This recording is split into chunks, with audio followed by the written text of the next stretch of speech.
pre-season testing was a movie, McLaren would be the stars. Carlos Sainz and Lando Norris have provided the thrills and the spills so far with fast times and red flag-inducing stoppages. Rookie Norris, the quickest man on the track on Tuesday, was in the thick of it early on, setting what was then the fastest time of testing so far at 1 minute 17.084.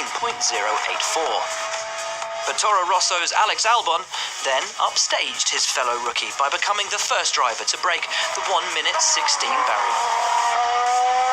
Both were soon outdone by another young gun. Charles Leclerc only got 1 lap yesterday after the disruption caused by this crash for Sebastian Vettel.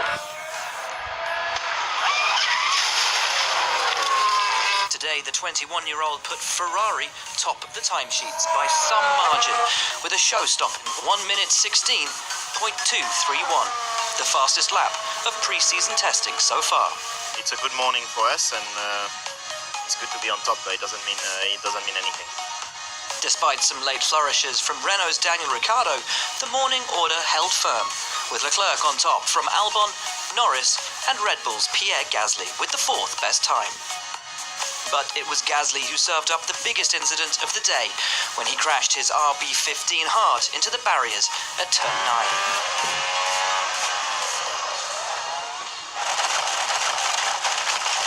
The Frenchman was soon out and walking around the car before heading to the medical centre for precautionary checks. I'm fine, a bit shaken, but made a mistake in turn 9. But most important is Max is back in the car tomorrow, and we'll focus on the positives. Leclerc was the only man to rack up 100 laps, but ended the day on a downbeat note, stopping his car at the side of the track with a puff of smoke from the back of his SF90. An exhaust issue kept Haas's Romain Grosjean off track until late in the day, and he had an unwelcome trip into the gravel at turn 12 almost straight away. It was another day of distance rather than speed for Mercedes, as we wait to see the Silver Arrows in full flow. Reigning world champion Lewis Hamilton spun briefly and ventured off track a couple of times in the morning, but still posted 85 laps. There was no siesta for teammate Valtteri Bottas either, who racked up 97 laps later on.